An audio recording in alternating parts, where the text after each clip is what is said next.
is up, you guys, and welcome back to my channel. Today I'm bringing another sit down video into the mix because guess what? Both the kids are sleeping, so why not knock out a little educational video? But today's topic, I did want to discuss when to end a dieting phase, because I did just come out with that reverse dieting, like how to add in calories without gaining weight video a couple weeks ago, and I'll link it like up here. But in that video, I was like, when to end a dieting phase, maybe that will be a good YouTube video to make. So we're going to do it today.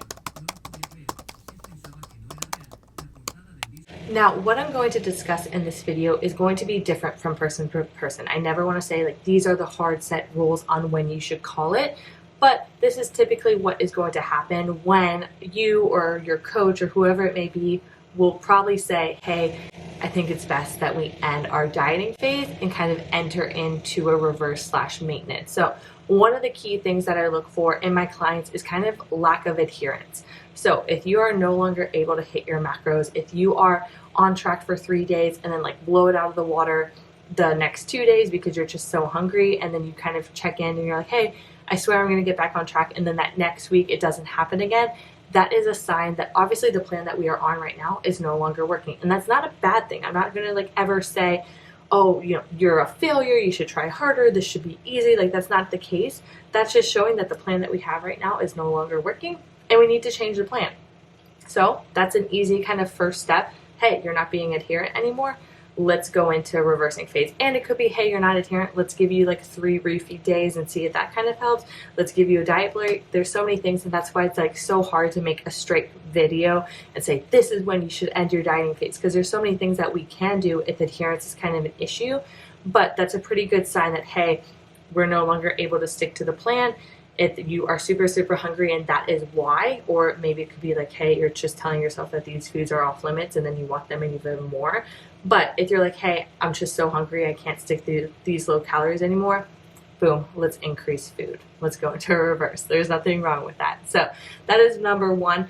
Number two would be if you are increased food focus. So if you are now constantly thinking about food, and this again, like this is going to be totally different than contest prep. In a contest prep, you're trying to get like sub 11, 10, whatever it may be percent body fat. Food focus, hunger is all going to be present. But if you're a general lifestyle client and you're just looking to kind of get leaner, like a more toned physique, whatever it may be, that food focus does not need to like be present. It could kind of be like, hey, let's call it, let's reverse, see how that helps, and then we could go into a dieting phase in the next several weeks. Like after we reversed, after we maintain, there's no set deadline. You're not like on a time constraint where you need to step on the scale or step on the stage.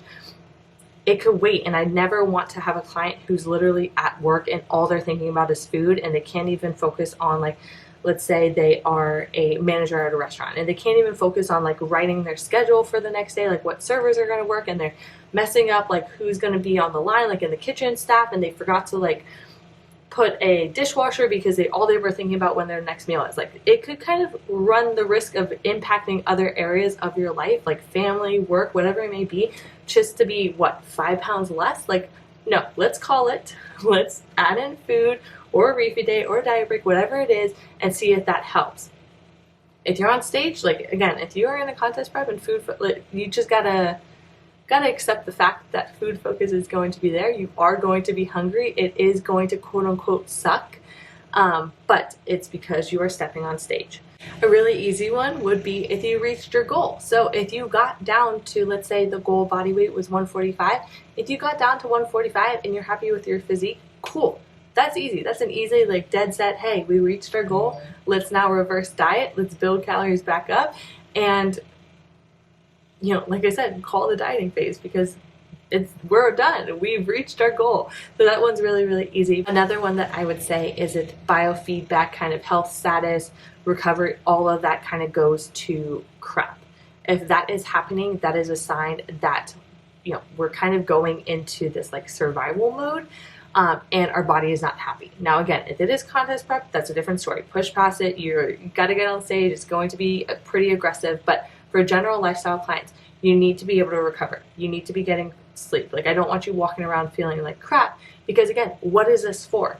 for 5 pounds off the scale when no one knows what your body weight is? Like, what is the justification that you're going to walk around feeling like crap? Like, you're not going to be able to function for work or for your family. Like, you literally always want to nap all the time and your kids want to play with you, but you're just trying to be 5 pounds less for your mental sake, like, because no one else is going to know that you're 135 compared to 140.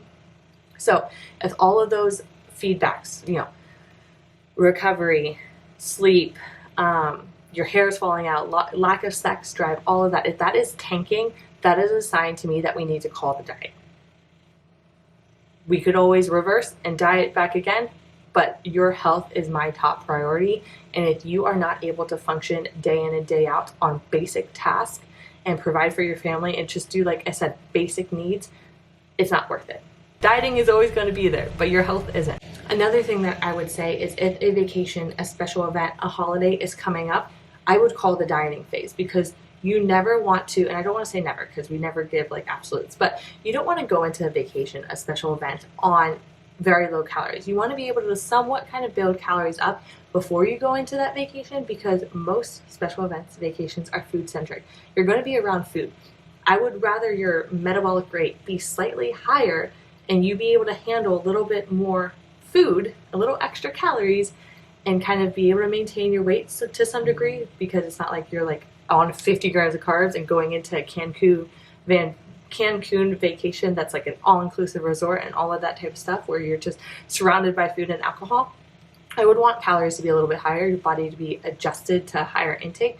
That way, if you do engage in some more social events, social drinking, social eating, your body is better able to handle that, and you're not going to see as much weight gain, as much fat gain as if you were very depleted going into an all-inclusive or vacation or Thanksgiving, whatever it may be. So that is something that I just personally like to do. It's not like a dead set, hey, let's call the dieting phase because you have a vacation next week, but it does really help, just like with the enjoyability of your trip. So those are some of the key things that I would look for when ending a dieting phase.